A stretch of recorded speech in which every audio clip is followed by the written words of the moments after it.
Hi, this is Rachelle Cornelius reporting from Digital Mill Media. Today we have Lisa. She is the owner of radhippie.com. It's an online clothing store and they sell much more. Today I wanted to talk to her a little bit about how she got started, how her ideas came about building the store, what it's like to have an online business. How are you today, Lisa? I'm good. How are you, Rachelle? Great. Thank you for coming in today. So first, let's just talk about what brought you your idea to start this store, especially an online version. Well, I originally started out with a brick and mortar store, which I love. But right now in today's climate, it's really, really difficult to have a brick and mortar store. Everything has gone online. So it's kind of changed the face of everything. There's no more sense of urgency. So while I had the brick and mortar, I started building and working on the online store because it says, a lot of people just think, oh, okay, I'll do an online store and I'm going to make money overnight while I'm sleeping. But it doesn't work that way because, the web is vast. It's huge. Mm-hmm. So it's really hard to get people to come to your website and they have to be able to find you. If people know Rad Hippie and you Google Rad Hippie, of course you're going to find it, but people aren't going to do that. They're going to always look for, if you're looking for a sweater or a cardigan or, a pair of pants or what have you. So that's where you have to show up. So for me, you just got to do a lot of different marketing. You got to do a lot of different links, things like this, where, it attaches you to something else because Google is just, vast, yeah. Well, not so much that it's vast, but it's all computerized. It's just a computer. It's not a person. So the computer has to justify that this is a real business. And that's where you have to build that credibility. Do you have someone that's doing your outside search engine optimization or running the website, or are you doing everything? Yeah, actually, I did everything. So okay. I just kind of read up. I'm kind of a self-study on pretty much everything that I do.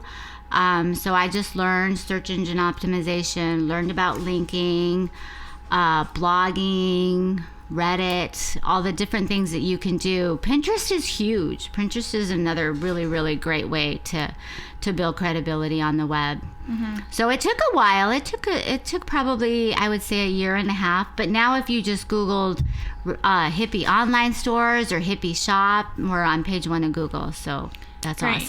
Awesome. And there is so many tools that you can learn online with lynda.com, with as there's very just YouTube in general. There's so many tools and online education to run a business like this, which is so great because it makes entrepreneurs happen every day. And it really takes that that middleman step or that bank or these roadblocks that you have if you want to start a business out, where you can just, if you have the time, you have the motivation, you can figure out how to do it and get it done and see where it goes from there. And it's a constant, people are checking on it, people are Googling it. It's like you said, it's constant work. So it's not like you can just sit and let it happen. No, not at all. Not at all. You really do have to work it constantly. It's more than a full-time job. Mm-hmm. And the nice thing, like you said, about online stores is the fact that, it's a lot more affordable. You don't have to sign a lease. You don't have to get caught into that. You don't have to have employees. You're open all the time. So, really your storage and where you're going to warehouse the products is probably the biggest thing that you've got to figure out. So what about the product and the merchandise? Where did you come up with doing, the Rad Hippie revenue and targeting that audience? Well, I've always had a soft spot in my heart when it comes to the 70s. I kind of miss that. I'm not that old. Mm-hmm. But I had brothers and sisters that when I was, 6, 7, 8, 9, 10, they were in their teens. So I watched all that. So the music, all of that, I love it and I'm super familiar with it and it brings back a lot of memories for me. And then you also had the whole influx of bohemian. So that was super popular. You've got all of the outdoor festivals. You've got Coachella. So all of that combined with, my passion for the 70s, So it was where I mean, it had the hippie idea, and then rad is just such a rad name, rad word, period. So that's kind of how I just came up with rad hippie. I kind of just sleep on things and think about things, and then kind of when I wake up, things will hit me. When people do start to find you, what I started to see is that I was getting a lot of people coming to the website, but then your conversion rate wasn't what I wanted it to be. So then when that starts happening, you just kind of have to play with your product mix, find out what do people want. Clothing always seems to be the biggest draw. So all the other things are like ancillary things that people will buy because they're searching your website, and then they're like, oh, that's cool, and then they'll add it.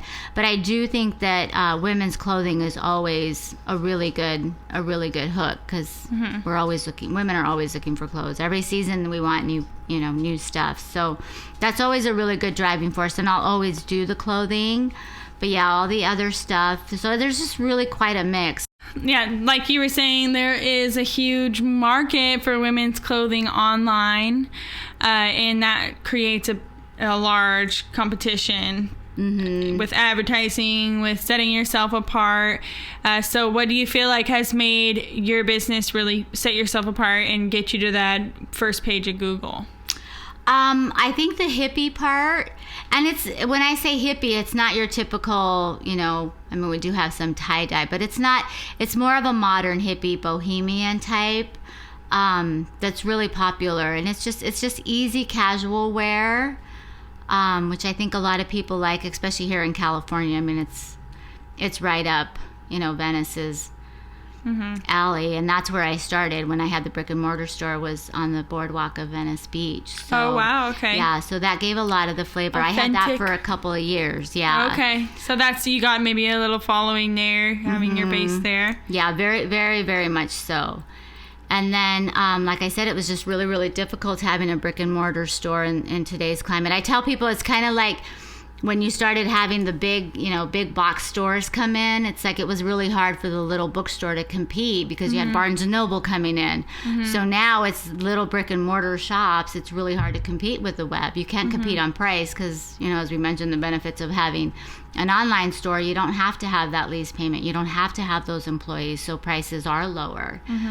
So, but yeah, that's kind of where a lot of the style did come from being in Venice. Okay. And that is also probably something that sets you apart, is having good quality and low prices, which a lot of stores, especially online, are the opposite. They're lower quality with higher prices, and to have a kind of a name behind that, name brand, and maybe a following, and a kind of a personal touch to the website, I'm sure helps a lot as well. Very much so. All right, great. So where is the best place to find your products, or the first place that we could reach you if we wanted something from your store? Go to www.radhippie.com. Thank you so much, Lisa, for joining us today. Thank you. Have a great day. Bye-bye. Thanks.